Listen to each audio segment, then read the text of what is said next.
Hi, I'm Maria. Before I continue, please like and subscribe to support the channel and stay updated with more stories like mine. Life as a nurse is never boring, and neither is being a mom of two. Every day, I switch roles from caring for patients to nurturing my kids, especially my teenager, Emily. At 16, she's at that age where boundaries are constantly tested, and every no feels like a challenge. Despite the occasional teen drama, I've always believed in fostering a home environment built on honesty and accountability. One crisp Thursday evening, after a long shift at the hospital, I returned home to the usual chaos. Dinner half prepared, homework papers scattered everywhere, and Emily glued to her phone, texting nonstop on the couch. It wasn't until I went to my bedroom to put away the day's tips that I noticed something was off. My wallet felt lighter. A couple of $100 were missing, the kind of money you don't just misplace. I walked back to the living room and casually asked, "Em, have you seen some money I left in my purse? It seems to be missing." Emily barely glanced up from her phone, her voice hesitant. "Oh, I meant to ask you about that. I needed some cash for a school project." "You took it without asking, Emily." My tone was more of disappointment than anger. She sighed a little too dramatically. "Mom, it was urgent and you were at work. I was going to tell you." "That's not how we handle urgent matters, Emily. We don't just take things," I replied, trying to stay calm. "You're grounded for the weekend. No going out with your friends." "But that's so unfair," Emily protested, jumping to her feet. "It's just money, and I was going to tell you." "It's not about the money, Em. It's about trust and respect." The argument escalated as her protests grew louder, but I stood firm. Grounding her felt like a mild punishment for breaking trust. Later, as I prepared dinner, trying to shake off the weight of our confrontation, Rick stormed in. His face was dark with anger, a look I knew all too well. "You're grounding her for taking a little cash? Seriously, Maria?" Rick's voice was steeped in disbelief as he threw his keys on the table. "It's not about the amount, Rick. It's about honesty and consequences," I countered, feeling the tension rise between us. "That's just your way of controlling her, like you try to control everything in this house." I sighed, trying to keep my cool. "This isn't about control. It's about teaching our daughter the right values." Rick scoffed, pacing back and forth. "Oh, and you're the perfect role model by what? Grounding her over every little mistake." "Every little mistake."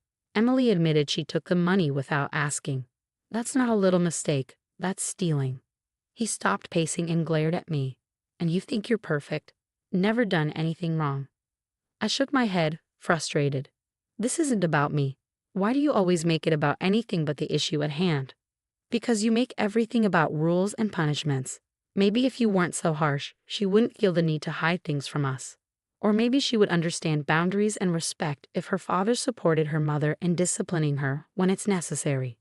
Rick's face turned red, his breathing grew heavier. "You're turning my kids against me, Maria. You're painting me as the bad guy because I don't jump on your strict parenting bandwagon." "Nobody is turning anyone against you. You're doing that all by yourself by undermining me in front of them." "That's because you're unreasonable," he shouted, his voice echoing off the walls. "You want to control everything and everyone." "That's not true, and deep down you know it. I'm trying to be a responsible parent, Rick." "By what? Alienating your daughter? You think she's going to trust you?" After this, I felt a pang in my heart. I'm her mother. It's my job to teach her right from wrong, and it's my job to protect her from your extreme measures. Extreme? Teaching our daughter that actions have consequences is extreme now. Rick's voice rose, and he looked like he was about to explode. "You're impossible. And you're not helping by arguing with every decision I make," I shot back. Suddenly, his hand flew out, striking me across the face. The force knocked me back, and pain radiated from my cheek. For a moment, there was stunned silence as we both realized what had just happened. I touched my cheek, the sting sharp and immediate. "You hit me." Rick's eyes widened, perhaps surprised by his own actions. "Maria, I didn't." "You did," I interrupted, my voice trembling with a mix of fear and anger. "You just hit me." Our younger son, Jacob, peeked from behind the hallway corner, his eyes wide. "Mom, are you okay?" I quickly wiped my face, trying to shield him from any more of this ugliness. "Yes, honey, I'm fine.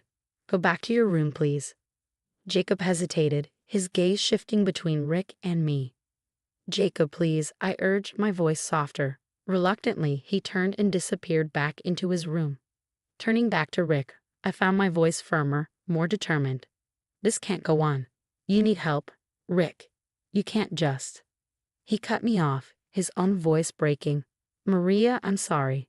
I don't know what came over me, but—" "Sorry isn't enough this time," I said quietly, the resolve building inside me. "This changes everything." As Rick stood there, looking lost and confused, I knew that this moment was a turning point. I needed to protect myself and my children, no matter what that meant for the future of our family. Sitting in the break room at the hospital, I poured my heart out to Linda, my colleague and closest confidant. The walls adorned with health posters felt like they were closing in on me as I recounted last night's horror. "Rick hit me, Linda, right in front of Jacob," I whispered, the words heavy with shame and disbelief. Linda's expression hardened. "This has gone too far, Maria. You can't let him get away with this." "I know, but I feel so lost. It's like I don't even know who he is anymore," I admitted, the confusion and hurt swirling inside me. "It's not just last night, is it? There have been other signs, haven't there?" Linda's voice was gentle, coaxing the buried truths out of me. I nodded, memories flooding back.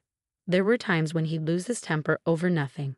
He'd decide things without asking me, convincing me it was for the best. "And you believed him because you wanted to keep the peace," Linda concluded. "Exactly. I thought they were isolated incidents, but now, seeing them all together—" I trailed off, the pattern too clear to ignore. Linda leaned forward, her resolve palpable. "You need to document everything, Maria. Every incident, no matter how small it seemed at the time." Taking her advice to heart, I started gathering every piece of evidence I could find. I spoke to Emily and Jacob, who reluctantly shared their own observations of their father's erratic behavior. Emily confessed, "He always said it was our little secret, not to upset you with the small stuff." And by small stuff, he meant his bursts of anger. I pressed gently. Emily nodded, tears glistening in her eyes. "I didn't want to make things worse, Mom." Realizing the extent of Rick's manipulation, I felt a surge of protectiveness.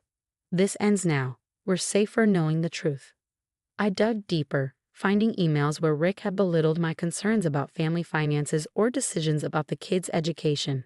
Each email, each testimonial from my children, added to the growing dossier of Rick's controlling nature. Back at work, I showed Linda my findings. She pored over the documents with a furrowed brow. "This is more than enough for a strong case against him, Maria. Whether it's for custody, a restraining order, or whatever you decide you need."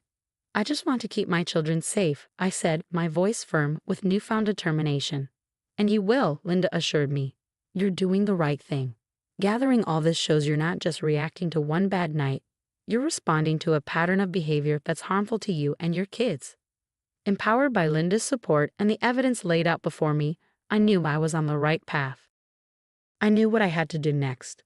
The road ahead would be tough, but for the first time in a long while, I felt like I wasn't walking it alone.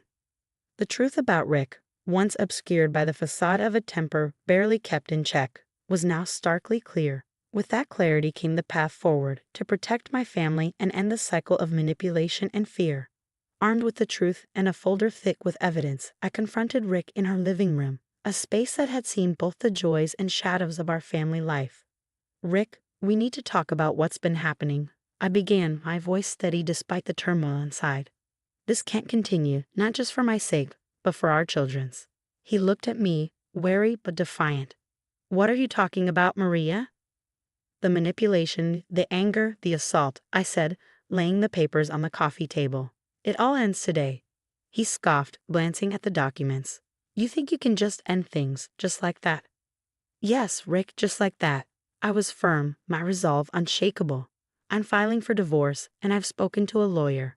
Everything, your actions, your words, they are all documented." Rick's face paled.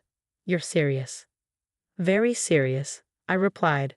"I've tolerated enough for the sake of what I thought was a partnership, but that's not what this is." As the reality settled in for him, I continued, "I've also shared everything with the people who needed to know, your colleagues, our neighbors. Not to slander you, but to protect myself and our kids." "You wouldn't dare," he said, his voice a mix of disbelief and anger.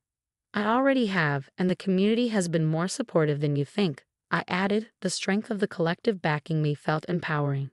In the following days, Rick faced the consequences. His workplace conducted its own inquiry, and the disdain from our community was palpable. Friends we had known for years looked at him differently. Whispers followed him around, and his professional reputation took a hit from which it wouldn't easily recover. During this time, I worked on securing a stable and peaceful environment for Emily and Jacob.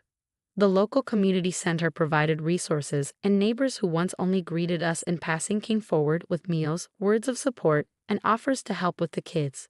One evening, sitting in the quiet of a home that no longer housed fear, I reflected on the journey. The peace was new, delicate, but promising. I watched Emily and Jacob playing in the yard, their laughter a balm to the many wounds we'd endured. I realized then, looking at their carefree smiles, that this was what liberation felt like. It wasn't just the absence of Rick and his oppressive shadow, but the presence of community, of hope, and the reclaiming of my own strength. In that moment, I knew we were going to be okay. Better than okay. We were going to thrive.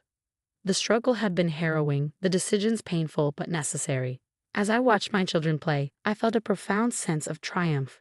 This wasn't just a victory for me, but for Emily and Jacob too. We had escaped a cycle of toxicity, and while the road ahead would have its own challenges, we would face them as a family of three, supported by a community that had shown us we were not alone. Rick's downfall was of his own making, his actions the architect of his demise. As he faced the cold reality of his choices, I embraced the warmth of a new beginning, surrounded by love and support. For the first time in a long time, I looked toward the future with hope, not fear, confident in the knowledge that we had not just survived, but were finally free to live. That brings us to the end of Maria's journey as she rebuilds her life with her children and finds support in her community. It raises an important question about handling toxic relationships, especially when they're within the family. What would you do if you were in Maria's position?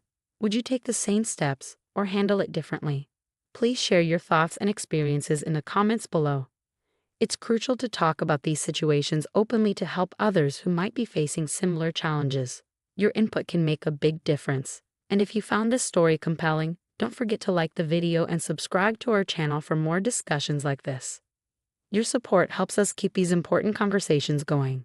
Thank you for watching, and we look forward to your comments.